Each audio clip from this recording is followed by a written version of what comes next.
Yes, okay.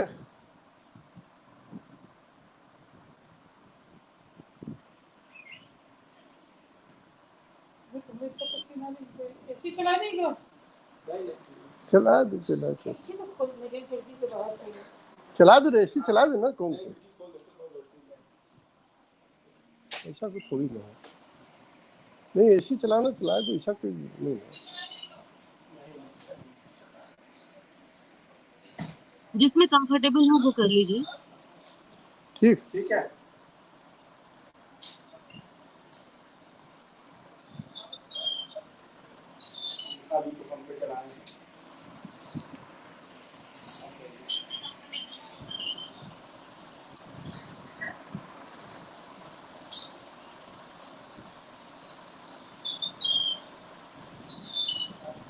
चलिए, सही है।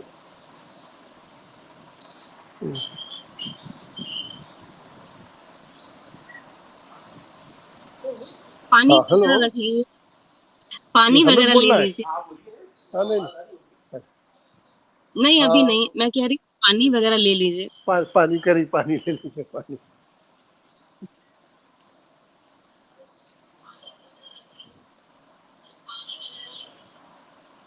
पानी ले रहे हैं।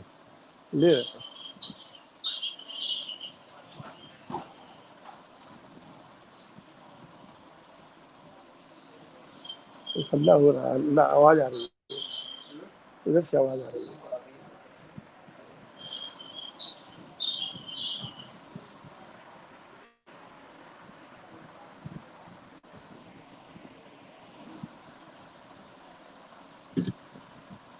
प्रगतिशील लेखक संघ के साथियों को और फेसबुक पर जो हमें लाइव सुन रहे हैं उन सभी को मेरा नमस्कार। मित्रों, मैं संध्या नवोदिता आप सभी का इस कार्यक्रम में बहुत बहुत स्वागत करती हूँ। आज हमारे साथ बहुत ही अच्छे कहानीकार, उपन्यासकार, बहुत अच्छे लेखक प्रियदर्शन मालवीय जी जुड़े हुए हैं। वो हमसे मुखातिब हैं और आप सबके सामने हैं। तो सबसे पहले मैं प्रियदर्शन मालवीय जी का इस कार्यक्रम में हार्दिक स्वागत करती हूँ। नमस्कार आप मेरी आवाज साफ सुन पा रहे हैं? जी जी जी जी जी जी, बिल्कुल साफ आ रही है जी। तो आप जानते ही हैं कि ये कार्यक्रम प्रगतिशील लेखक संघ उत्तर प्रदेश की प्रस्तुति है। हमारे साथ रामप्यारे राय जी जुड़ चुके हैं। नमस्कार रामप्यारे राय जी। मोहम्मद नईम भाई को नमस्ते। आज इलाहाबाद का मौसम अभी बहुत अच्छा हो गया है, बारिश हुई है यहाँ पर। और देखिए, मैं बाहर से लाइव कर रही हूँ। कई बार ये होता है हम घर से लाइव कर रहे होते हैं, लेकिन आज प्रियदर्शन जी घर में है और मैं बाहर, आप देख रहे हैं कि मैं यहाँ से लाइव कर रही हूँ। तो प्रियदर्शन जी का परिचय मैं अपने साथियों से कराना चाहूंगी। हालांकि आप सब लोग उनको जानते होंगे बहुत अच्छे से। उनके 3 कहानी संग्रह अब तक आ चुके हैं। एक कहानी संग्रह है बंदर शिवाला के भूत। दूसरा कहानी संग्रह है सुनिए घोड़ों की टापें। मैं कहीं पर गलत हूँ प्रियदर्शन जी तो मुझे सही कर दीजिएगा। ठीक जी। और तीसरा कहानी संग्रह है केंटुकी चिकन का स्वाद। केंटुकी चिकन का स्वाद, ये कहानी आपने इलाहाबाद में हमारे प्रगतिशील लेखक संघ के कार्यक्रम में सुनाई थी, मुझे याद है। ये कहानी मुझे याद भी है। और ये वाला जो कहानी संग्रह है ये राधा कृष्ण प्रकाशन से आया है। 2 उपन्यास आपने लिखे हैं। एक उपन्यास है घर का आखिरी कमरा, ये उपन्यास ज्ञानपीठ प्रकाशन से आया है। और एक और उपन्यास है पतंगे। इसके अलावा आपका एक कविता संग्रह है सपना अपना अपना। तो काफी अच्छी संख्या में अच्छा साहित्य आपने रचा है। उपन्यास है, कहानियां हैं, कविताएं हैं। लेकिन ये रहा है कि प्रियदर्शन जी का हम सबके बीच में उठना बैठना, उनकी जिस तरह की सरकारी नौकरी रही उसकी वजह से थोड़ा कम संभव हो पाया, क्योंकि लगातार स्थानांतरण होते हैं। उसमें आप मित्रताएं भी अपनी निरंतरता नहीं रख पाते उनमें कि कहाँ पर जाएं, कहाँ पर बैठें, किससे बात करें। वो मित्रताएं भी स्थान के अनुसार बदलती रहती हैं। क्योंकि प्रियदर्शन जी उत्तर प्रदेश सरकार के परिवहन विभाग में उप परिवहन आयुक्त रहे हैं और अभी वो अपने पद से सेवानिवृत्त हो चुके हैं। तो अब हम लोग उम्मीद करते हैं कि आप लेखन को और ज्यादा समय दे पाएंगे और हम लोग आपको और ज्यादा सुन पाएंगे, समझ पाएंगे। तो आज प्रियदर्शन जी 2 कहानियों के साथ हमारे बीच हैं, और वो 2 कहानियां हैं जोंके, एक कहानी, और दूसरी कहानी है खुद गोरखन। मैं जी सही उच्चारण कर जी रही हूँ? जी जी जी, खुद खुद गोरखन। गोर गोरखन का मतलब मुझे प्रियदर्शन जी ने बताया था कि कब्र खोदने वाला। जब मैंने पोस्टर बनाया तो मैंने उसे गोकरण कर दिया, मुझे लगा कि शायद कुछ गड़बड़ी है, इसके लिए माफी चाहती हूँ। तो वो खुद गोरखन है। गोरखन मीन्स जो कब्र खोदता है। तो खुद गोरखन माने अपनी कब्र खोदने वाला। तो ये दोनों कहानियां हमारे बीच में आएंगी। प्रियदर्शन जी जिस परिवार से आते हैं वो कला, संगीत, साहित्य आदि में समृद्ध परिवार है।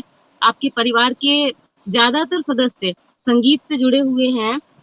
प्रोफेसर ओपी मालवीय के परिवार से आप हैं, और प्रोफेसर मालवीय खुद एक बहुत अच्छे वक्ता, संस्कृत अंग्रेजी के बहुत अच्छे विद्वान, संस्कृत अंग्रेजी और हिंदी के, और बहुत सारी चीजें उनकी टिप्स पे रहती थी।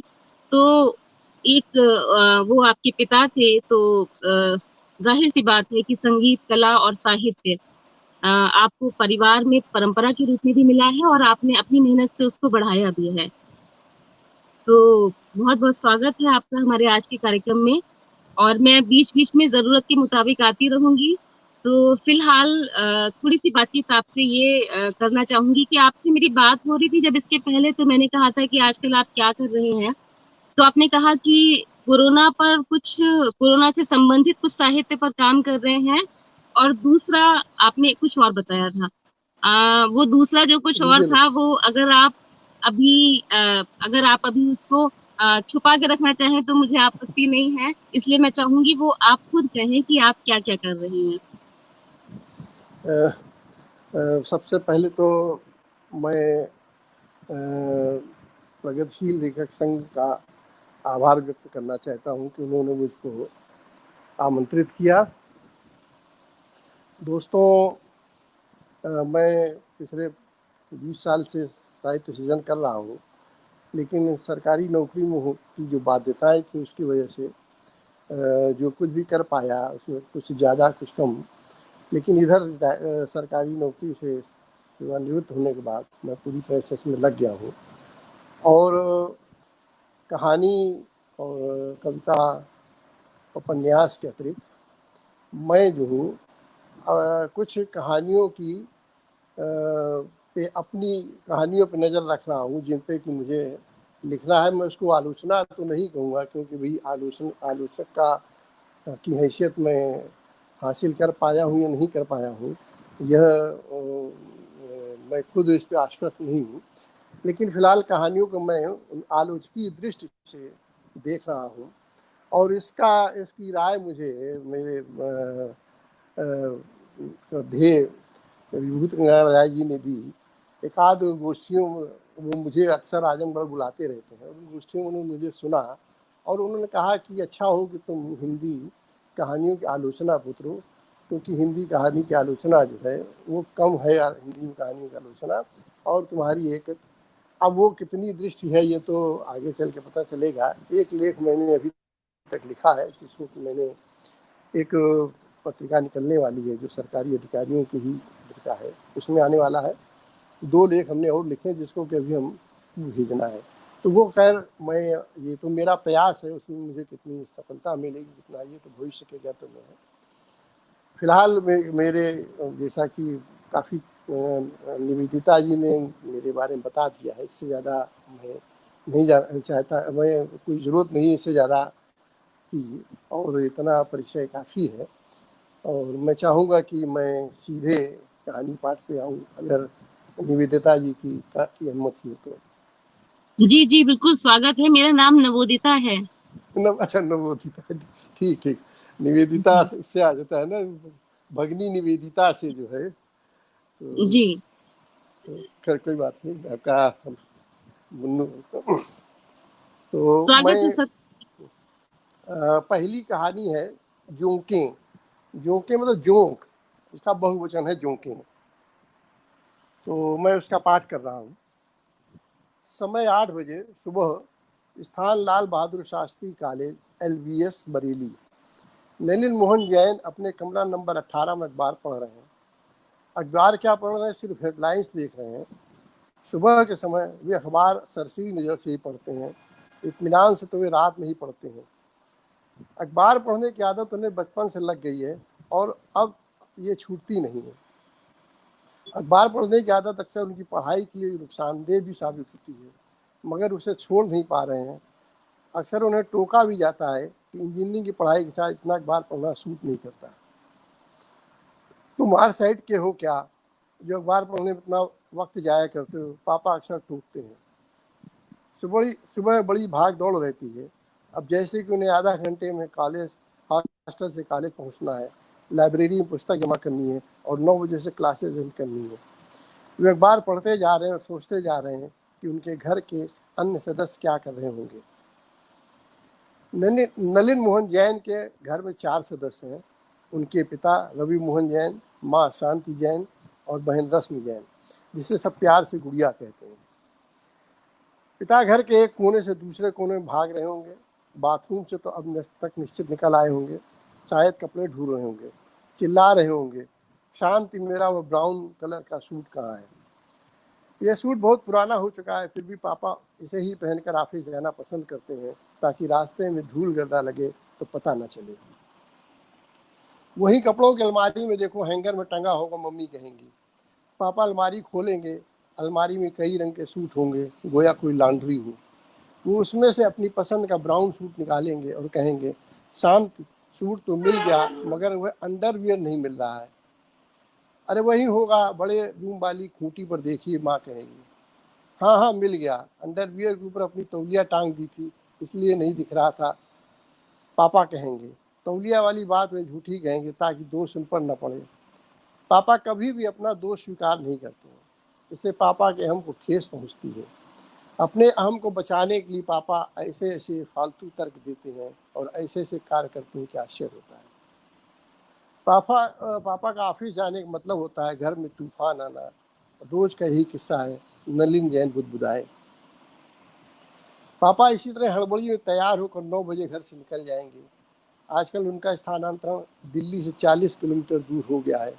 हो क्या गया है, पापा ने मजबूरी में कराया है। दरअसल उनका स्थानांतरण पटना शहर में हो गया था, किंतु पापा ने बच्चों की पढ़ाई लिखाई का वास्ता देकर स्थानांतरण रुकवा लिया था। पढ़ाई लिखाई तो सिर्फ बहाना था। सच तो यह है कि पटना जाने में उन्हें डर लग रहा था, और पटना ही क्यों, बिहार के कहीं भी पोस्टिंग के नाम पर पापा की रूह कांपने लगती थी। पापा बच्चों को छोड़कर बॉम्बे में तो रह सकते हैं, मगर पटना नहीं। नलिन मोहन फिर बुदबुदाए। पापा अच्छे वर्कर हैं, उनके कारण बैंक का बिजनेस बहुत बढ़ जाता है। उनके CGM अक्सर उनकी तारीफ में कहते भी हैं, बैंक तो मिस्टर जैन जैसे वर्कर के खून पसीने से खींचा जाता है। उनकी ऑनेस्टी और हार्ड वर्क ही बैंक की नींव को मजबूती प्रदान करते हैं। इसलिए पापा का पटना स्थानांतरण निरस्त कर दिया गया, मगर इस शर्त के साथ कि वो दिल्ली के पास उत्तर प्रदेश की किसी ब्रांच को नए सिरे से खड़ा करेंगे। पापा ने स्वयं तो नहीं कुछ कहा, मगर सुनने में आया है कि उसके बावजूद पापा को कुछ खर्च करना पड़ा था, हालांकि काइंड के रूप में था। अगर माइग्रेन ना हुआ हो तो मम्मी चक्कर घिन्नी बनी होगी। नौकरी, घर, बच्चे, रिश्तेदार, शॉपिंग जैसी सभी चीज़ें मम्मी के दिमाग में चलती रहती हैं। उनमें जरा भी असंतुलन होता है तो वे खुद को चिंता से घिरा हुआ पाती हैं। बात बात पर चिड़चिड़ाना, बेचैन रहना, नींद ना आना, छोटी छोटी बातों को लेकर तनाव में रहना, ये मम्मी का स्वभाव बन गया है, और ये माइग्रेन जैसी मानसिक समस्या का रूप धारण कर चुका है, जिस कारण अक्सर उन्हें माइग्रेन का दर्द होता है, और तब मम्मी कार्यालय छुट्टी लेकर दिन भर चुपचाप पड़ी रहती हैं।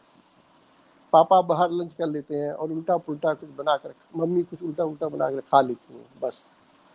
मम्मी को दिन भर रसोई में खटते देकर अक्सर नलिन मोहन जैन को निदा फाजली की बीवी, बेटी, बहन, पड़ोसन, थोड़ी थोड़ी सी सब में दिन भर एक रस्सी के ऊपर चलती लटनी जैसी माँ पंक्तियाँ याद आ जाती हैं।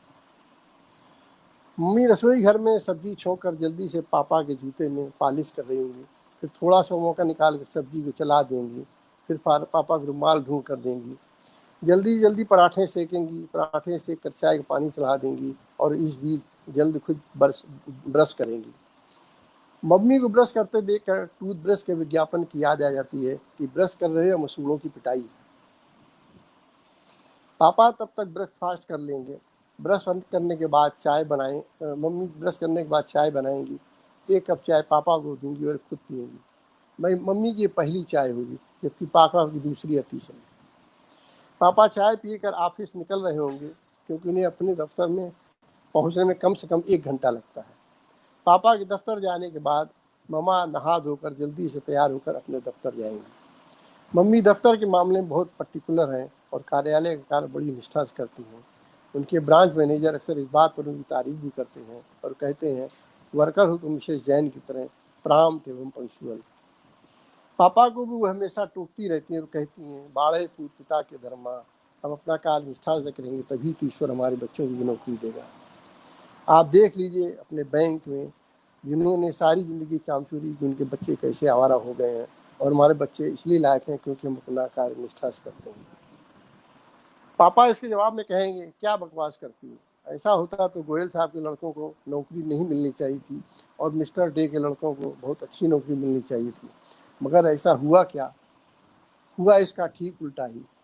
गोयल साहब के लड़के कितनी अच्छी नौकरी पा गए और बेचारे मिस्टर डे के लड़के अभी तक मारे मारे फिर रहे हैं।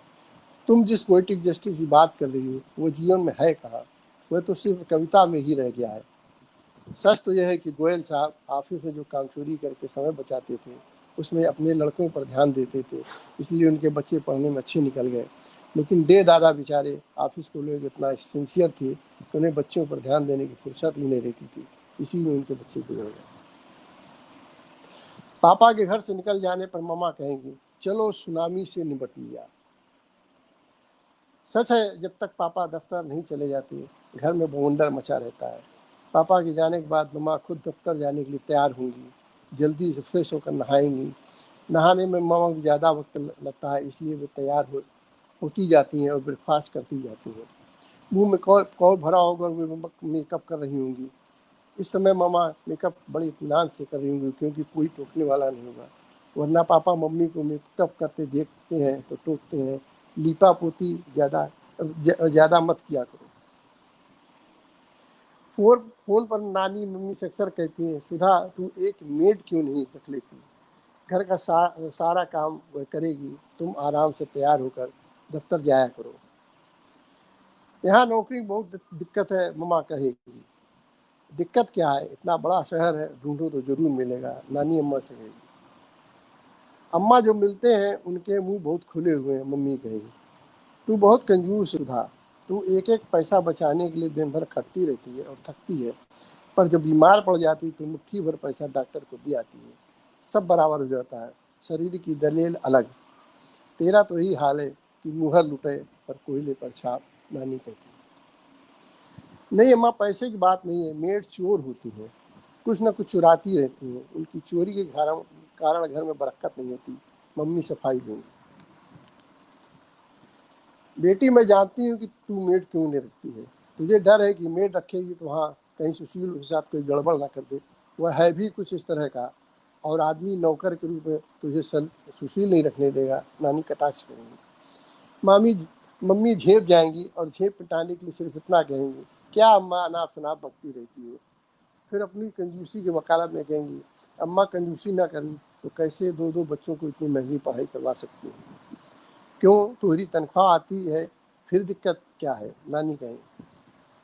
दो दो बच्चों की बीटेक की पढ़ाई, फिर अम्मा तुम तो जानती ही हो कि मेरे नौकरी करने से परिवार की शक्ल बदल गई, वरना जब मैं ब्याह कर आई थी तो मेरे ससुराल वालों की स्थिति तो टूटो तवो और फूटो कठौतों वाली थी, मम्मी नानी से कहेंगी।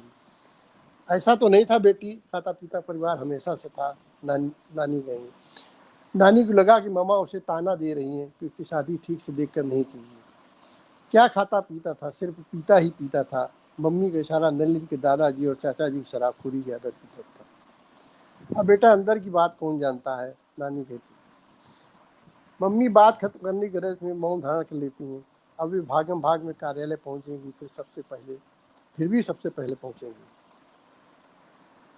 गुड़िया अभी तो सोकर भी न उठी होगी, और अगर उठ गई होगी तो अखबार पढ़ रही होगी।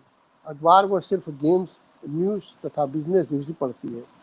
हाँ, विज्ञापन जरूर बड़े गौर से देखती है, इसलिए अखबार वह पीछे से पढ़ना शुरू करती है।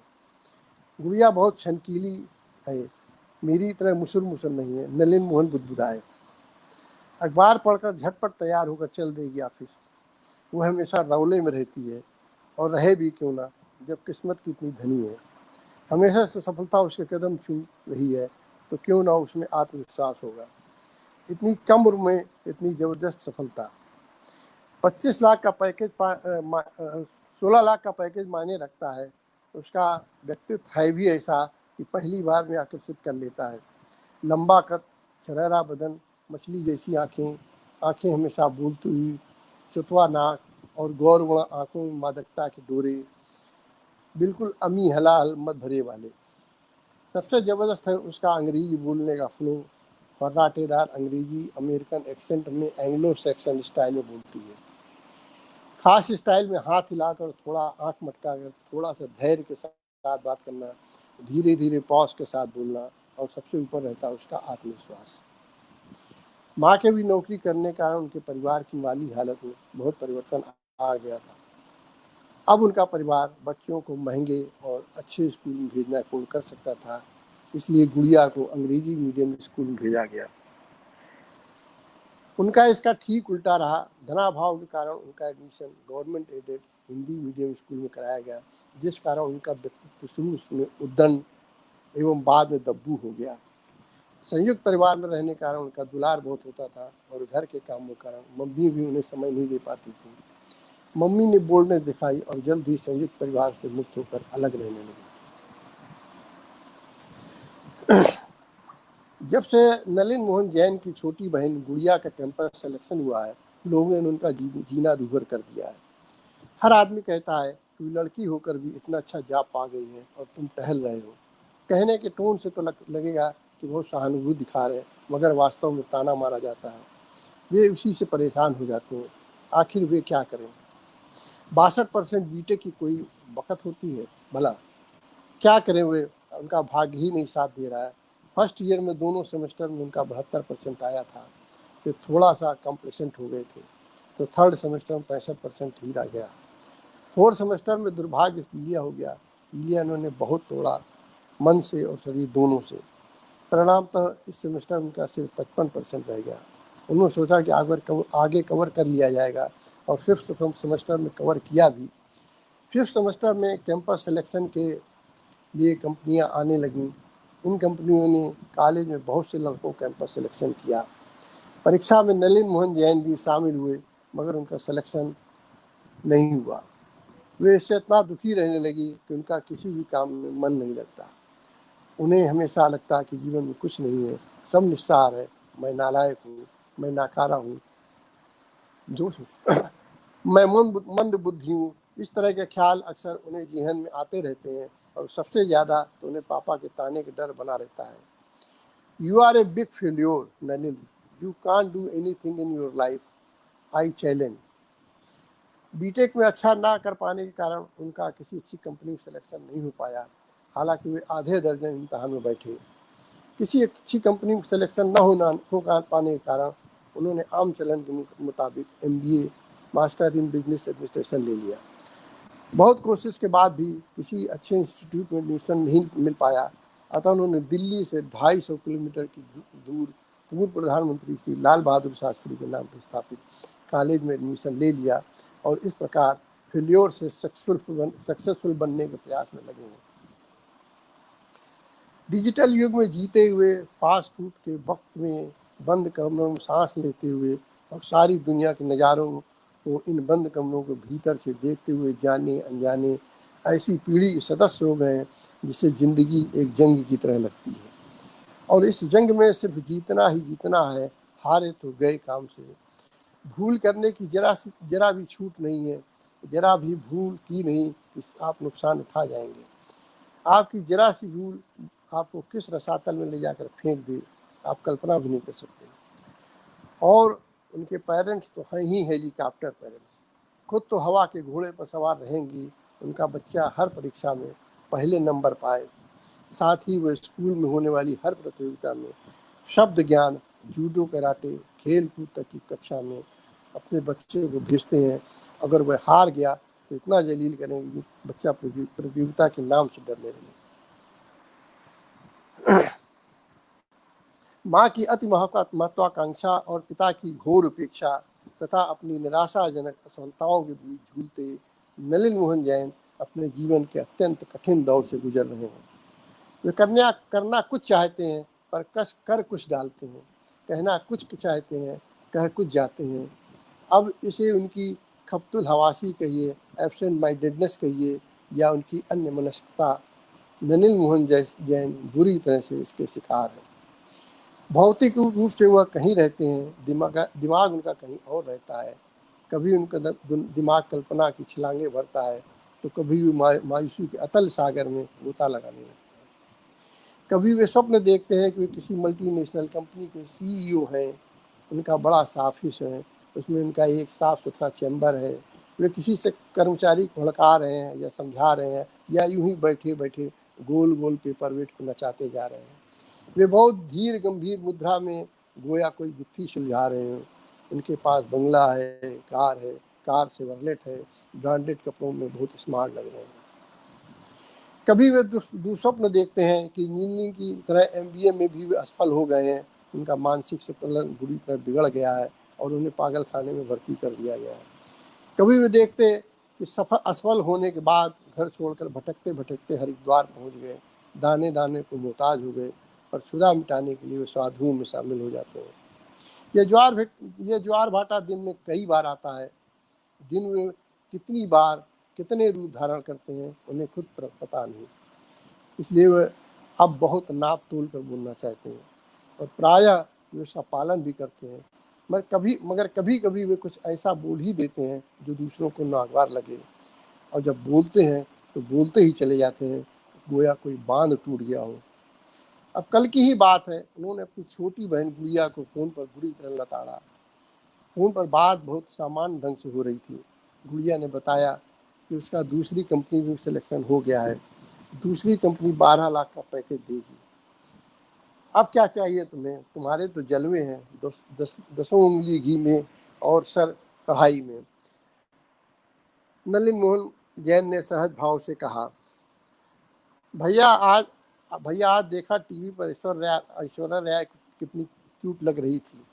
नहीं, मैंने नहीं देखा, नलिन मोहन जैन ने टालने की तरह से कहा। भैया तुमने वेलकम फिल्म देखी, इसमें कटरीना कैफ कितनी सेक्सी लगी है। अब नलिन मोहन जैन के धैर्य का बांध टूट गया। उन्होंने गुड़िया को स्नप करते हुए कहा, you are just mad Gudiya, you don't know how to talk to your brother. Brother नहीं, बिग ब्रदर, गुड़िया ने व्यंग से कहा। Yes big brother, Nalin Mohan ने खींच कर कहा। बाय द वे, मैंने गलत क्या कह दिया कि तुम बिल्कुल हत्ते से उखड़ गए, गुड़िया ने पूछा।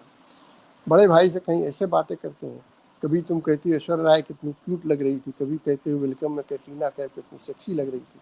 नलिन मोहन ने खींच कर कहा, मुझे लेकर तुम्हें प्रॉब्लम है, तुम यूं ही छोटी छोटी बात पर मुझे डांटते रहते हो।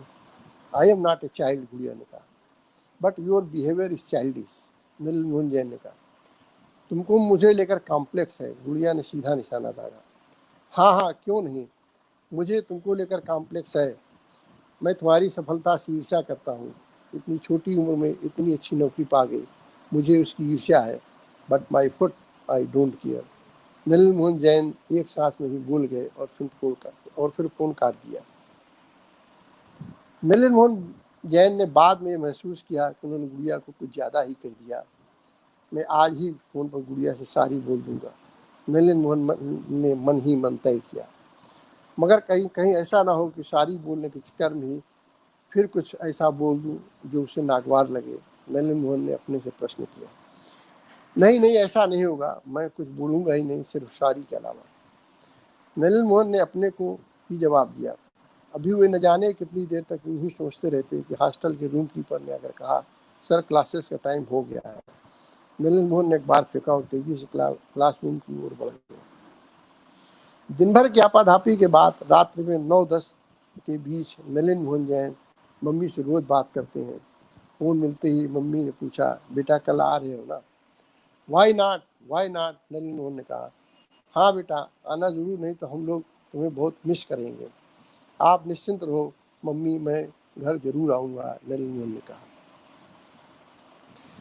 बरेली से दिल्ली जाने के रास्ते पर इतना जाम लगता है कि घर जाने के नाम पर नलिन मोहन जैन की रूह कांप जाती है। 250 किलोमीटर की यात्रा में उन्हें दिन भर लग गया। वे थक कर चूर हो जाती हैं। वे घर जब पहुंचे तो घर में परिवार का कोई सदस्य नहीं था। उन्हें झुंझलाहट हुई। इसी झुंझलाहट में उन्होंने नौकर से पूछा, कहाँ गए सब? मेम साहब तो पूरी मेम साहब के यहाँ मेहंदी लगवाने गई हैं, साहब सहगल साहब के यहाँ गए हैं, और दीदी गुड़िया अपनी सहेलियों को कल के लिए कहने गई हैं। एनिवर्सरी ना हो, शादी हो, नलिन मोहन जैन बुदबुदाए। पापा मम्मी को एनिवर्सरी को लेकर न जाने कैसी क्रेज है। 25 साल शादी को हो गए, मगर ऐसा दिखावा दिखावा करते हैं ये लोग जैसे अभी नए नवेले हों। नौकर ने खाना खिलाया, वे थके हुए थे, खाकर सो गए। गुड़िया रात्रि में देर तक टीवी देखती रही, जिसकी वजह से उनकी नींद में थोड़ा व्यवधान जरूर पड़ा, मगर कुल मिलाकर नींद उन्हें अच्छी आई। सुबह टीवी की आवाज़ से उनकी नींद खुली। मम्मी टीवी में आस्था चैनल में बाबा रामदेव द्वारा सिखाए जा रहे आसन सीख रही थी। हूँ की दो तरफा आवाज़ें आ रही थी। उनकी नींद डिस्टर्ब होते देख मम्मी ने टीवी धीमा कर दिया, मगर नीचे पापा के लाफिंग क्लब की का शोर सुनाई पड़ने लगा। यह भी एक बड़ा नाटक है। सुबह तो हंसने का नाटक करो, और फिर दिन भर धीर गंभीर बने रहने का। दिन भर घर का माहौल तुगलकी बनाए रखो कि कोई हंसने न पाए, और सुबह सुबह हंसने का नाटक करना। जब हंसना जीवन के लिए इतना आवश्यक है, तो क्यों ना ऐसी परिस्थितियां बनाई रखी जाएं कि लोग स्वाभाविक हंसने से। सुबह सुबह हंसने का नाटक करने की क्या जरूरत है? नाटक से दिन की शुरुआत। वे बुदबुदाते हैं और बिस्तर छोड़ देते हैं। दैनिक क्रिया से निवृत्त होकर नलिन मोहन जैन सैर करने के लिए कॉलोनी के पार्क में आ गए। पार्क में लाफिंग क्लब अभी भी हरकत में था। उन्हें हंसता हुआ देखकर उन्होंने कहा, ये हंस रहे हैं या रावण की तरह अट्टहास कर रहे हैं? पार्क में सभी खुश हैं। कॉलोनी में बहुत बदलाव आ गया है। सभी मकानों की मंजिलें बढ़ गई हैं, सभी चबूतरे खत्म हो गए हैं, तथा मेहता और राव साहब को छोड़कर सभी मकानों के लान खत्म हो गए हैं। मेहता और राव साहब के लान भी आधे से भी कम रह गए हैं।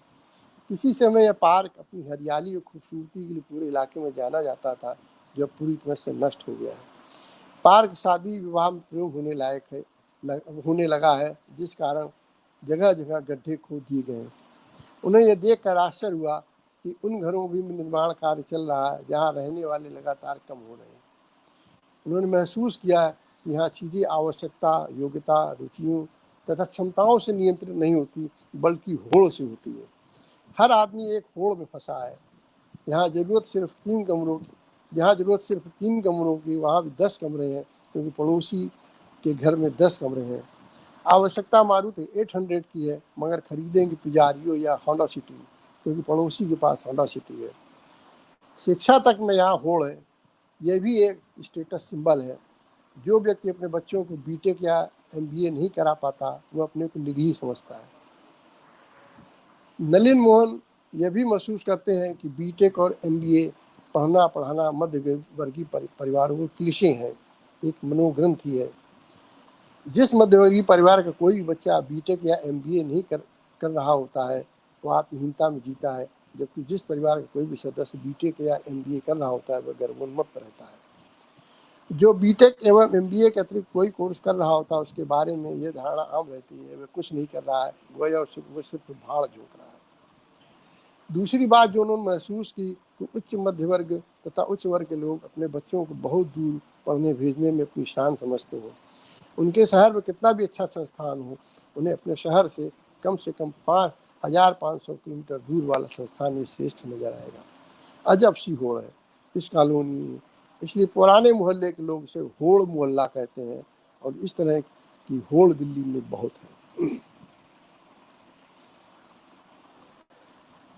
नलिन मोहन अभी पार्क में टहल रहे थे कि दूर से उन्हें मयंक आता हुआ दिखाई पड़ा। मयंक की आंखों में पपोटे पड़े थे, बाल बिखरे हुए थे, थकान चेहरे से साफ झलक रही थी। मयंक उनका पुराना क्लास फेलो है।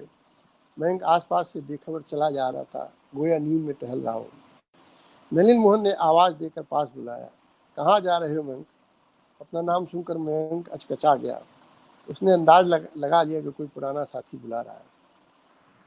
उसने उसने इधर उधर नजर घुमाई और तुरंत नलिन मोहन को पहचान गया। करीब जाकर बोला, ड्यूटी से वापस आ रहा हूँ।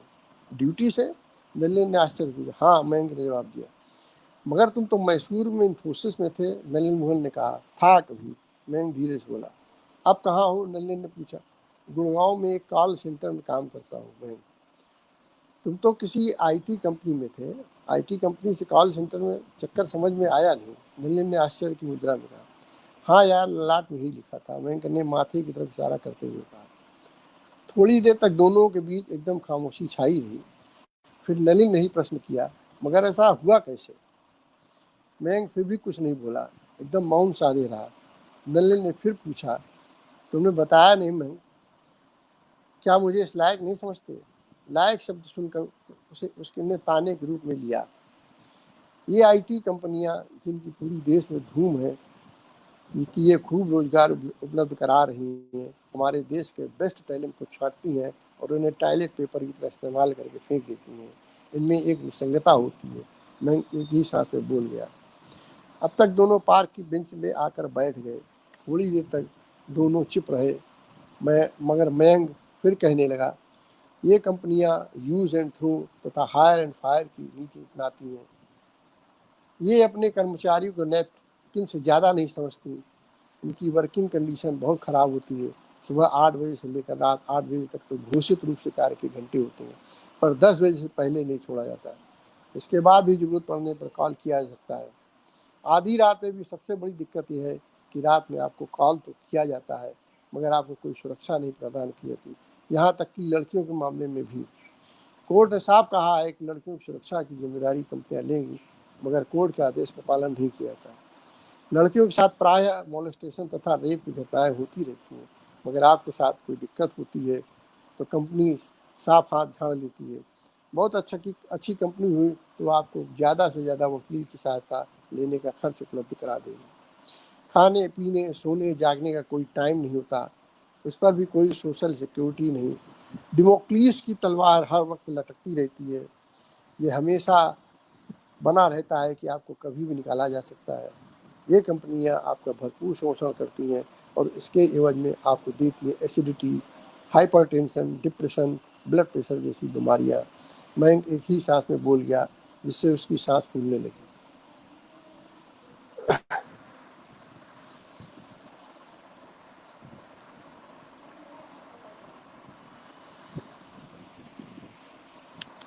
थोड़ी देर तक वह चुप रहा, मगर ज़्यादा देर तक उसे चुप नहीं रहा गया। तो फिर कहने लगा, ये कंपनियां जोंक की तरह होती है। जोंक जोंक देखिए कभी जोंक। जोंकों के साथ सबसे बड़ी बात यह है कि ज़मीन पर वे 1 इंच की दिखती हैं और एक जगह से दूसरी जगह सिर के बल पलटनियाँ देकर चलने पर अपने आकार को काफ़ी छोटा कर लेती हैं। जूते में वे चींटी के आकार की होकर चिपकने में माहिर होती हैं। कोई कोई जोंक तो ऐसी होती हैं कि उसके काटने पर दर्द भी नहीं होता है, पर खून निकलने लगता है। आप खोज खोज कर हैरान हो जाएंगे, पर जोंक का कहीं पता नहीं चलेगा। बड़ी मुश्किल से तिल भर के आकार की दिखाई पड़ेगी, मगर जरा सा नमक डाल दीजिए तो पूरे आकार में बढ़ती जाती है और बिलबिलाती हुई निकल जाती है, थोड़ी देर में मर जाती है। ये अगर शरीर में चिपक जाए तो खैर नहीं, सारे शरीर का खून चूस लेती है। सामने से आती हुई कार से बचने के चक्कर में मयंक छिटक कर थोड़ा दूर हो जाता है। कार निकल जाने पर पास आकर फिर कहना शुरू करता है, ये कहा कंपनियां भी आदमी के शरीर का सारा खून चूस लेती हैं और जब शरीर में कोई सत्व नहीं रह जाता है तो निकाल कर फेंक देती हैं। मयंक बोलता ही जा रहा था, उसके धैर्य का बांध टूट गया और वह कंपनियों के बारे में बोलता ही जा रहा। तुम कहे तो सही रहे हो, मगर ये जॉब तो उपलब्ध करा ही रही है, नलिन ने धीरे से कहा। जॉब क्या उपलब्ध कराएंगे? न्यू चार्टर ऑफ डिलीवरी होता है इनका कॉन्ट्रैक्ट फॉर्म। हाँ, मगर उनका विकल्प भी तो नहीं है। विकल्प के अभाव का यह मतलब तो नहीं हुआ कि हम उनकी कमियों पर चर्चा ना करें, महेंद्र ने कहा। हाँ तुम बात तो ठीक कहते हो।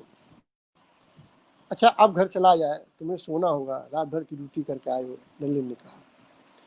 मेरी नींद गायब हो गई, मयंक ने कहा। उत्तेजना में प्रायः नींद गायब हो जाती है, तुम उत्तेजित बहुत हो गए थे, नलिन ने कहा।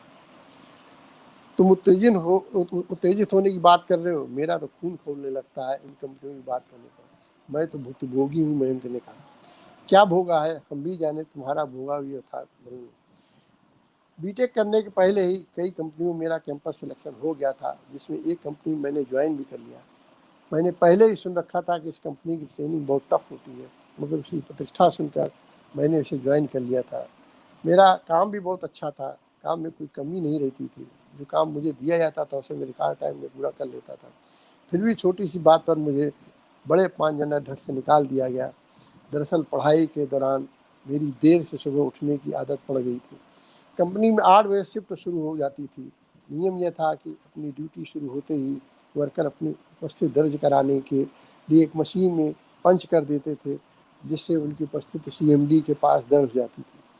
मैं शुरू से आलसी था, तैयार होने में मुझे देर हो जाती थी। हालांकि मैं ज़्यादा देर नहीं करता था, ज़्यादा से ज़्यादा आधे घंटे। 2 महीने में बाद मुझे यह आरोप लगाते हुए निकाल दिया कि मैं अपने काम पर देर से उपस्थित होता था। मैं एक ही साथ में बोल गया। मैं थोड़ा गुस्से में आ गया था। हाँ, मगर ये छोटी बात नहीं थी। One has to be punctual in his duties. फिर आधे घंटे का समय कम नहीं होता। समय को लेकर हमारा बहुत कैजुअल अप्रोच होता है, नलिनी ने कहा। हाँ, मगर इन कंपनियों का अप्रोच बहुत इनह्यूमन होता है। सच तो यह है कि ये कंपनियां अपने कर्मचारियों को निकालने का बहाना खोजती रहती हैं। इस तरह निकाल कर वे अपने यहाँ नए लोगों को रखने की जगह बनाती रहती हैं। इतना कहकर मयंक ने थोड़ा मौन धारण कर लिया। थोड़ी देर तक दोनों के बीच मौन पसरा रहा। फिर नलिन मोहन ने पूछा, बाय द वे कंपनी का नाम क्या था? अरे वही अपने देश की वर्ल्ड फेम कंपनी इन्फोसिस। ये तो नारायण मूर्ति की है। जी हाँ, उनके बड़कपन के चर्चे बहुत गाए जाते हैं। तो वहाँ से निकाले जाने के बाद तुमने यहाँ कॉल सेंटर में ज्वाइन कर लिया? नहीं, वहाँ से निकालने जाने के बाद मैंने L&T कंपनी ज्वाइन कर ली। वहाँ पर नियम इतने सख्त नहीं थे, किंतु दुर्भाग्य से वहाँ कुछ दिन काम करने के बाद मुझे पीलिया हो गया। डॉक्टर ने मुझे कंप्लीट बेड रेस्ट के लिए कह दिया। इन्फोसिस में काम की भागम भाग के बीच भोजन का समय तो मिलता नहीं था। फास्ट फूड ही खाता था, जिससे मुझे पीलिया हो गया। अब पीलिया की बीमारी ठीक होने में 1 महीना तो लेती ही है, मगर कंपनी कहाँ इतना धैर्य रखती है। तो आई वॉज किक्ड आउट। इसके बाद मैंने कई कंपनियों में अप्लाई किया, किंतु 2 कंपनियों से निकाले जाने का मेरा ट्रैक रिकॉर्ड ख़राब हो गया था, इसलिए मुझे कहीं और जॉब मिल नहीं पाया। मजबूरन मुझे कॉल सेंटर में काम करना पड़ा, मयंक ने कहा। कॉल सेंटर की वर्किंग कंडीशन तो और भी ख़राब होती है। इनके तो वर्किंग आवर्स ही फिक्स नहीं होते, कभी दिन में कभी रात में काम करना पड़ता है, नलिन ने कहा। सो तो है, मगर यह संतोष है कि अपने घर में ही फिर एक टाइम तो घर का भोजन मिल जाता है। मगर नींद की अक्सर प्रॉब्लम हो जाती है, मयंक ने कहा। वो कैसे? नलिन ने पूछा। जब रात में ड्यूटी लगती है तब प्रॉब्लम हो जाती है। जब सब सोते रहते हैं तब जागना पड़ता है। ड्यूटी से वापस जाकर जब सो तो अक्सर नींद नहीं आती, क्योंकि तब तक घर के सब लोग जाग चुके होते हैं और वे अपने अपने काम में लगे होते हैं। रात की तरह नींद का माहौल नहीं मिल पाता, मयंक ने कहा। शायद इसी पर निदा फाजली का शेर है, नलिनी ने कहा। और उसमें शेर पढ़ा, सूरज को चोंच में लिए मृगा खड़ा रहा, खिड़की का पर्दा खींच दिया, रात हो गई। मयंक ने बड़ा अजीब सा मुंह बनाया। नलिनी समझ गया कि शेर मयंक के बहुत ऊपर से निकल गया। मैरिज एनिवर्सरी का पूरा कार्यक्रम बहुत ग्रैंड रहा। यद्यपि पापा और मम्मी ने अपने चुनिंदा कुलीग्स को ही बुलाया था, मगर फिर भी मजे की भीड़ हो गई थी। गुड़िया नहीं दिखाई पड़ रही थी। नलिन मोहन ने मन ही मन तय किया कि वह आज गुड़िया से किसी प्रकार के विवाद में नहीं पड़ेंगे, मगर संभव नहीं हो सका। दिन भर ठीक रहा, मगर पार्टी शुरू होने के ठीक पहले गुड़िया टाइट जीन्स और धीमी सी कुर्ती पहनकर उपस्थित हुई। नलिन मोहन से रहा नहीं गया। उन्होंने फट से कहा, कैसे कपड़े पहन रखे हैं? क्यों, क्या बुराई है इन कपड़ों में? भद्दा लग रहा है। क्या भद्दा लग रहा है? अब क्या बताऊं क्या भद्दा लग रहा है? बस मुझे अच्छा नहीं लग रहा है। तुम्हें तो मेरी कोई भी चीज़ अच्छी नहीं लगती। ऐसा नहीं गुड़िया, तुम मुझे गलत समझ रही हो। यह इंटायर वेशभूषा तुम्हारे व्यक्तित्व को सूट नहीं करता, और फिर हमारे संस्कार भी कुछ होते हैं। तुम्हारे ये कपड़े हमारे संस्कार के अनुसार नहीं है। लड़कियों को संस्कारी कपड़े पहनने चाहिए। तुम हमेशा मेरे ऊपर शासन करते आए हो। यह न पहनो, यह न करो, यहाँ न जाओ, इस सहेली से दोस्ती न करो, न जाने कितनी पाबंदी लगाते रहते हो। तुम्हारे साथ बस यही एक समस्या है कि तुम तुच्छी बातों में उलझे रहते हो, इसलिए तुम्हारा यह हाल है। गुड़िया गुस्से में बकती चली गई और फिर पैर पटकते हुए वहाँ से चली गई। कहते हैं नींबू की 2 बूंदों से मटका भर दूध फट जाता है, फिर यहाँ तो पूरा नींबू ही डाल दिया गया। गुड़िया के शब्दों ने नलिन के हृदय को छलनी कर दिया, मगर इस मौके पर वे मन को मार कर रह गए। उसकी सभी सहेलियां आई थीं, उनमें कनकना बनर्जी भी थी, जिसे नलिन मोहन जैन बहुत पसंद करते हैं। हालांकि ये पसंदगी एक तरफा है, कम से कम नलिन मोहन जैन समझते हैं। नलिन मोहन जैन जितना व्यस्त हैं उससे ज़्यादा दिख रहे हैं। इस बहाने वे किसी के पास रुकते नहीं, इस भय से कि कहीं कहीं त्रिलोकी अंकल कुछ कह न दें। त्रिलोकी अंकल ठुर्रस बोलने के लिए पूरी कॉलोनी बदनाम है। बिना बात के ठुर्रस बोल देते हैं, तो इस समय तो उनके पास बहुत सी बात है। मसलन ये कहना तो बहुत ही लाजमी है कि अरे यार, तुम पढ़ाई करते हो या भाड़ झोंकते हो। तुम्हारी छोटी बहन नौकरी पा गई पर तुम नहीं पाए। आखिर तुम क्या पढ़ाई कर रहे हो? अब पढ़ाई लिखाई तुम्हारे बस की नहीं, तुम कोई और काम सोचो। न हो तो बिजनेस की सोचो, बैंक से लोन भी आसानी से मिल जाएगा। इसलिए नलिन मोहन अपने को बहुत व्यस्त दिखा रहे हैं और किसी के पास भी रुकते नहीं हैं। कार्यक्रम देखकर चलने के कारण नलिन मोहन जैन रात के 12 बजे के बाद ही बिस्तर पर जा सके। दिन भर की व्यस्तता के कारण जो जोंक दिमाग के अंदरूनी खो में कहीं पड़ी थी, आराम पाते हुए मस्तिष्क की एकदम भीतरी दीवार में आ गई। सारी कंपनियां जोंक हैं, ये जोंक की तरह अपने कर्मचारियों का खून चूस लेती हैं। कंपनी जोंक खून चूस लेती हैं, इन शब्दों ने मिलकर एक मुकम्मल वाक्य बनाया। ये कंपनियां जोंक की तरह हैं जो धीरे धीरे रेंगती हैं शरीर पर, शरीर का खून चूस लेती हैं। और फिर ये वाक्य वर्तुलाकार उनके दिमाग में घूमने लगा। खून चूस लेती हैं, कंपनियां जोंक हैं जो धीरे धीरे रेंगती हैं शरीर पर, शरीर का खून चूस लेती हैं, जो पूरी तरह से उनके दिमाग पर छा जाती है। उसके प्रभाव को दूर करने के लिए गुड़िया की सहेलियों की तरफ अपने दिमाग को लगाने की कोशिश करते हैं, खासतौर से कनकना बनर्जी की तरफ। और कोई समय होता तो कनकना बनर्जी का गिराया हुआ बदन उनके दिमाग पर कब्जा कर लेता, जैसे कोई नशा दिमाग को अपनी जद में ले लेता है। मगर आज वह भी फोल हो रहा था, जो कनकना बनर्जी के गदराए से वो भारी पड़ रही थी। जो पापा का सीएमडी भी बहुत बड़ा जोक है, पापा का खून चूस रहा है। मम्मी का बास भी मामूली जोक नहीं है, मम्मी का खून चूस रहा है। गुड़िया का चीफ मैनेजर भी कम जोक नहीं है, वह भी उनका खून चूस रहा है। यह एमबीए की पढ़ाई भी जोक ही तो है, मेरा खून चूस रही है। हमारा परिवार जोकों की गिरफ्त में है। जोकें नहीं, एक बड़ी जोक, महत्वाकांक्षा एक बहुत बड़ी जोक, जो उसके पूरे परिवार का खून चूस रही है। यही सोचते सोचते नलिन मोहन जैन न जाने कब सो गए। रात की को 2 बजे के करीब नलिन मोहन जैन की बहुत तेज चीख नरेंद्र मोहन जैन एवं शालिनी जैन को सुनाई पड़ी। वे लोग भागे भागे नलिन मोहन जैन के कमरे में आए। नलिन मोहन जैन घबरा कर उठ बैठे। माँ ने पूछा, क्या हुआ बेटा, क्या हुआ, क्या हुआ? जोंक जोंक नलिन मोहन जैन सिर्फ इतना बोले। क्या जोंक बेटा, क्या जोंक? पिता ने पूछा।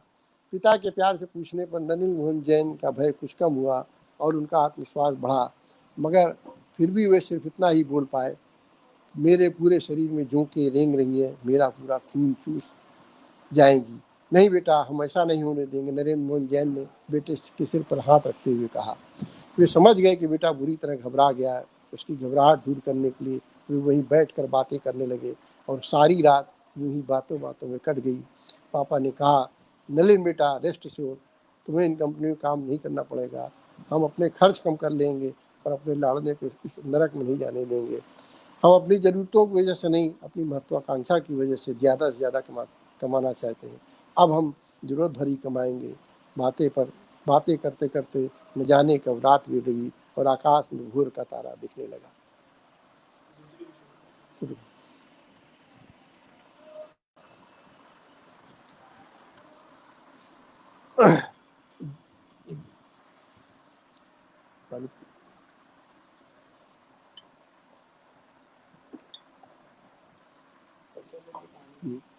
दूसरी कहानी है खुद गोरखन। तुम खुद गोरखन, ये कहानी संग्रह बंदर शिवाला के भूत, ये मेरा पहला कहानी संग्रह था। इसकी कहानी है खुद गोरखन। तो खुद गोरखन का मतलब होता है, गोरखन मतलब होता है कब्र खोदने वाला, और खुद गोरखन माने अपनी ही कब्र खोदने वाला। तुम्हें नूर मियाँ की याद है केदारनाथ सिंह? गेहुए नूर मियाँ ठिगने नूर मियाँ, नूर मियाँ की ही तरह थे मेरे बुढ़े मियाँ। गेहुए बुढ़े मियाँ ठिगने बुढ़े मियाँ, लटकती खाल वाले बुढ़े मियाँ, बड़े जीवट के बुढ़े मियाँ, 62 साल की उम्र में फावड़ा चलाने वाले बुढ़े मियाँ यानी अली हसन। 60 साल की उम्र में फावड़ा चलाने वाले बुढ़े मियाँ, आखिर क्यों न चलाते फावड़ा? कैसे भरते भरसाई जैसा पेट, जब न आगे नाथ न पीछे पगहा। मगर हमेशा ऐसे नहीं थे बुढ़े मियाँ, भरा पूरा परिवार था बुढ़े मियाँ का। बहुत रईस नहीं तो खाता पीता परिवार था ही। कब्रिस्तान के बगल के मोहल्ले में उनकी दुकान थी, और कब्रिस्तान से ही लगा हुआ उनका मकान था, जो समय की मार के चलते बिक गया और उनके पास वह झोपड़ी मात्र रह गई। बुढ़े मियाँ इलाके के अच्छे टेलर मास्टरों में गिने जाते थे, इसलिए कुछ पुराने लोग अभी भी बुढ़े मियाँ को मास्टर साहब ही कहते हैं। मगर क्या करें, बुढ़े मियाँ दंगे ने उनका सब चौपट कर दिया। बुढ़े मियाँ सोचे जा रहे थे और फावड़ा चला जा रहे थे। बुढ़े मियाँ ने सोचा जल्दी जल्दी हाथ चलाकर काम खत्म कर लिया जाए, नहीं तो लड़के आ जाएंगे खेलने और काम नहीं करने देंगे। आते ही लड़के उन्हें देखकर ताली पीटेंगे और गाएंगे, बुढ़े मियाँ आँख तेरी जैसे चियाँ, सबकी तो तू खोदे तेरी कौन खोदे। बुढ़े मियाँ गुस्से का नाटक करेंगे और बच्चे को खदेड़ेंगे, एक हाथ को पकड़ कर धौल जमा देंगे। बुढ़े मियाँ सिर्फ नाटक ही करते हैं, वरना उनसे ज़्यादा अच्छी तरह से कौन समझ सकता है बच्चों के महत्व को। वैसे तो अभी समय बहुत है, अस्र दोपहर की नमाज के समय जनाजे को लाने की बात है। बुढ़े मियाँ ने आकाश की ओर नज़र उठाकर देखा। धूप की दिशा से पता चल रहा था कि 12 बजे हैं। जून की दोपहर। बुढ़े मियाँ पसीने से लथपथ, बूढ़ा कमजोर शरीर, पत्ते की तरह कांपते खपच्चियों जैसे हाथ पैर, गुच्छी जैसी छोटी छोटी आँख। बुढ़े मियाँ के बदन पर कोई भी वस्त्र नहीं है, सिर्फ एक फटी धोती पहने, धोती क्या है लुच्ची लगाए हैं स्थान विशेष को ढकने के लिए। बुढ़ापे के कारण स्थान विशेष के नीचे वाला बहुत बढ़ गया है। अब तो काफ़ी कब्र खुद गई है, सिर्फ चैम्बर ही बनाना है, वह भी बन जाएगा। कुछ देर आराम कर लिया जाए, बुढ़े मियाँ ने सोचा। आराम करने के लिए पास की मजार के चबूतरे पर बैठ गए। चबूतरे पर एक चश्मे का केस रखा था, लगता है लल्लन सिंह का होगा। लल्लन सिंह और मिश्रा जी बुढ़े मियाँ के हमजोली हैं, और वे नौकरी से रिटायर चुके हैं और अब रोज सुबह शाम कब्रिस्तान में टहलने आते हैं। उसी समय थोड़ी देर इस चबूतरे पर बैठकर आराम करते हैं।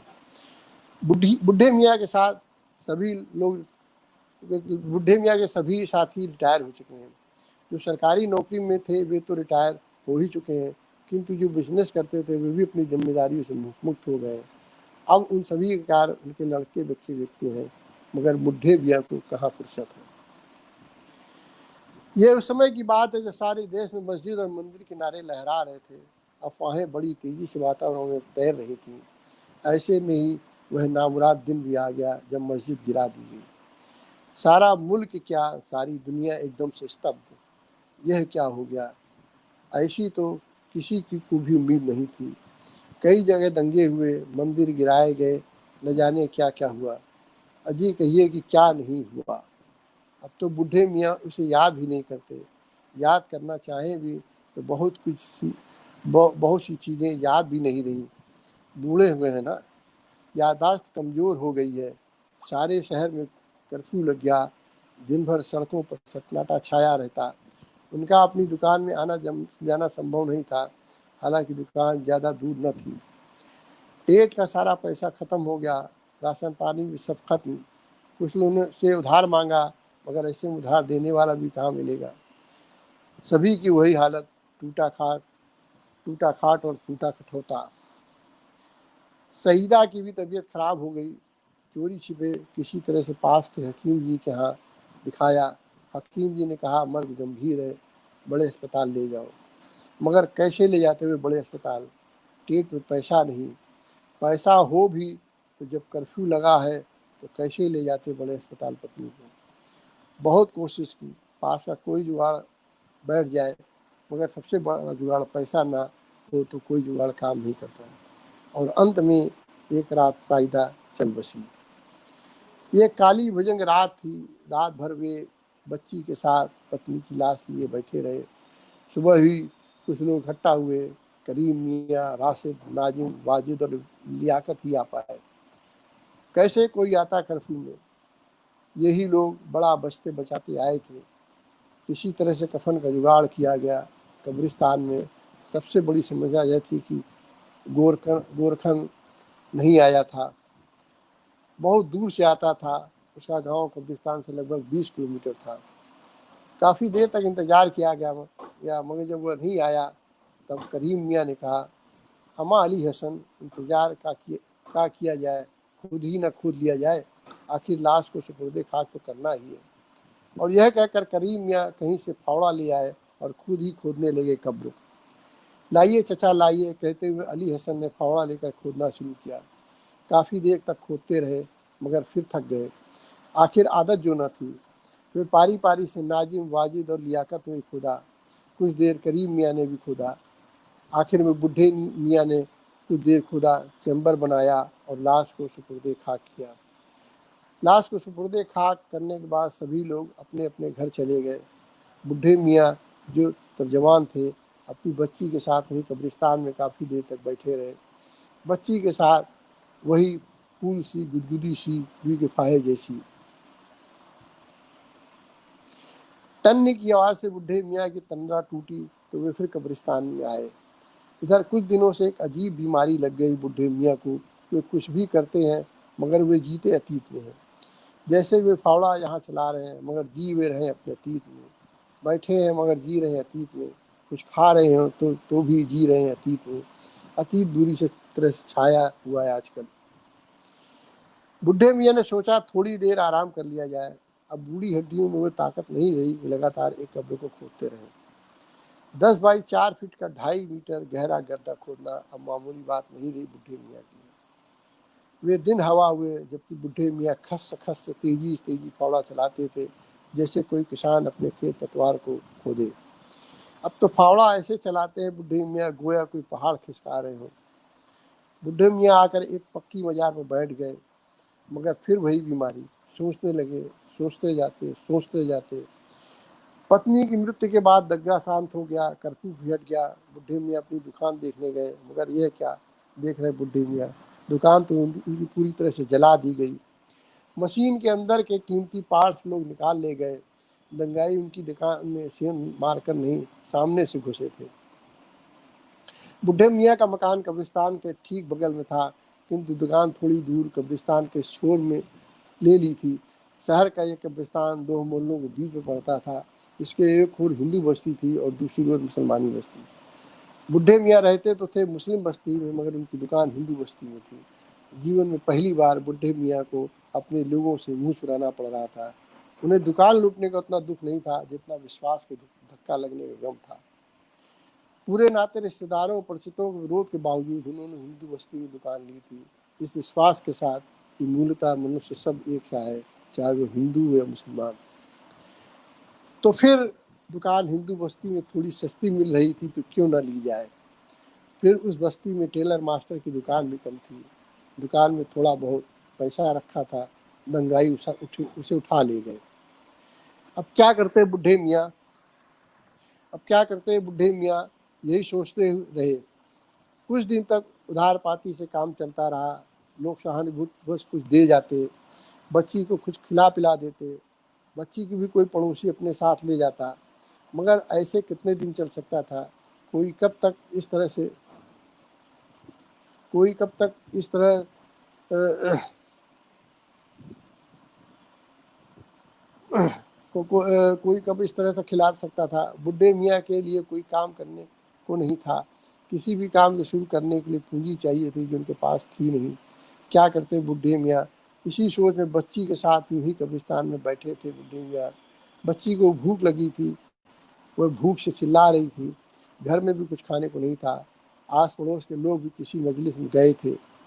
बुढ़े मियाँ बेचैन से बैठे थे कि उसी समय एक मुर्दा कब्रिस्तान लाया गया। गोरखन आज भी नहीं आया था। उसकी खोज शुरू हुई। बहुत खोजने पर भी वह नहीं मिला। पता चला आज वह गांव से ही नहीं आया है। उसी समय किसी ने कहा, ऐ मियाँ, तुम ही क्यों नहीं खोद देते कब्र? पैसा मिलेगा, हट्टे कट्टे तो हो, यूं ही क्यों बेकार बैठे हो? पैसा मिलेगा। पैसा सुनते ही बुढ़े मियाँ की आंखों में चमक सी आ गई। उन्होंने प्रस्ताव स्वीकार कर लिया और कब्र खोदने लगे। अब वे पूरी तरह से गोरखन हो चुके थे। अब वह कब्रिस्तान और उनकी छोटी झोपड़ी जिसमें उनकी छोटी बच्ची रहती थी, वही उनकी दुनिया हो गई थी। मगर अब तो वह बच्ची भी न रही। कुछ साल पहले शहर में भीषण दंगा हुआ था। काफ़ी लोग रोज मारे जाते। कब्रिस्तान में रोज 10-20 लाशें आती थी। दूर से आने वाले गोरखन भी दंगे की वजह से नहीं आ पाते थे, इसलिए बुढ़े मियाँ के पास काम बढ़ गया। इसी बीच बच्ची की लू लग गई। बुढ़े मियाँ अपनी व्यस्तता में बीमारी की गंभीरता को समझ नहीं पाए और अंत में लड़की की मृत्यु हो गई। इन्हीं हाथों से उन्होंने बच्ची की कब्र खोद कर उसे सुपुर्द कार्य किया। बुढ़े मियाँ फिर आकर कब्र खोदने लगे। उन्होंने जल्दी जल्दी फावड़ा चलाने की कोशिश की, मगर अब कहाँ चलता है हाथ तेज। तेज तेज हाथ चलाने से उनकी चिंतन धारा टूटी और वो यथार्थ में वापस आए। खरामा खरामा उन्होंने पूरी कब्र खोद ली। चेम्बर भी अब तक बन गया था। उन्होंने मन ही मन अपने से कहा, मस्त रहो अली हसन, तुम्हारा काम खत्म। अब चाहे जब आए मुर्दा, असर की नमाज के समय आए या ईशा की नमाज के समय। बुढ़े मियाँ ने एकाएक सोचा, लगता है आजकल शहर का मिजाज सही चल रहा है। दंगे आदि नहीं हो रहे, कब्रिस्तान में लाशें कम आ रही हैं। अब तक बुढ़े मियाँ को भूख लग आई थी, वे पास ही की करीम की दुकान से मीट और रोटी ले आते हैं। अब तो बुढ़ापे में कोई पसंदगी नापसंदगी सवाल ही नहीं उठता। खाने की इच्छा तो बहुत होती है, मगर न पेट में दम खर्च करने की, न मैदे में दम हजम करने की। अब तो बस मीट का शोरबा और 2 रोटी, यही उनकी खुराक है। बहुत मन हुआ तो कभी कभी सीख कबाब खा लिया, वह भी अक्सर करीम या मुफ्त में दे देते हैं। अब कहाँ इतनी कमाई, एक दिन काम करते हैं तो 3-4 दिन आराम करते हैं। फिर अब तो कई और लोग आ गए इस काम में। नई नई उम्र के लड़कों के आगे बुढ़े मियाँ को कहाँ पूछ। बुढ़े मियाँ की यह कमजोरी एक जमाने से है कि जहाँ उनके पेट में अन्न गया, उन्हें अजगर की तरह आलस से लगता है। खाना खाया नहीं कि सोने की इच्छा होने लगती है।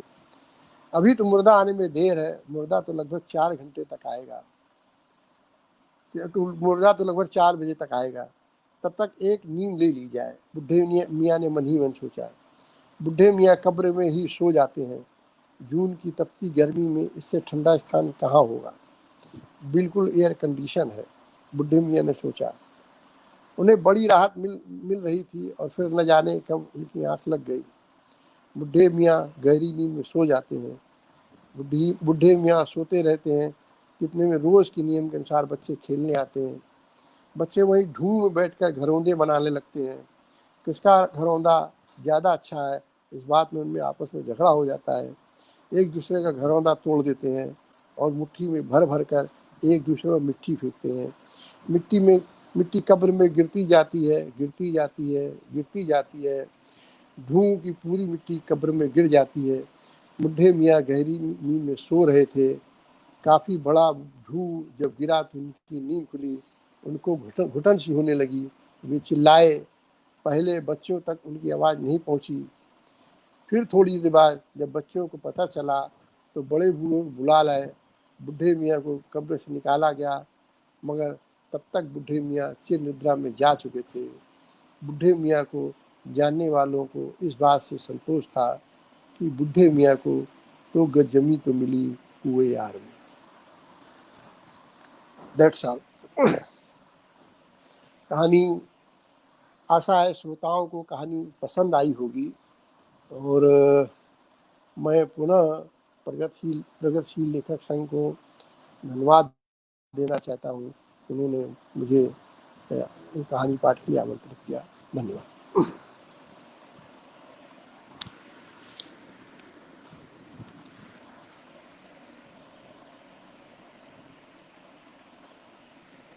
Hello hello.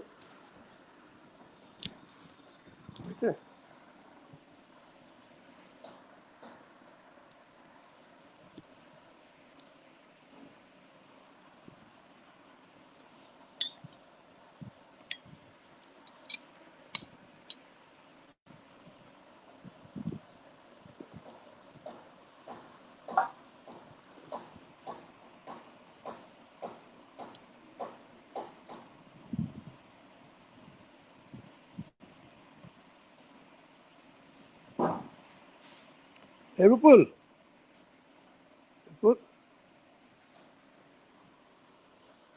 हेलो, इनकी आवाज नहीं आ रही।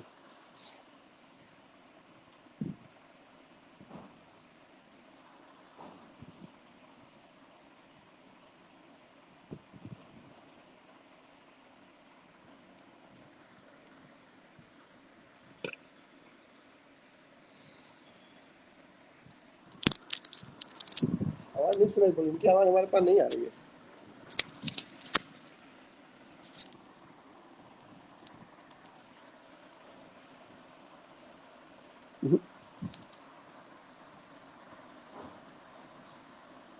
आपको आवाज नहीं आ रही है?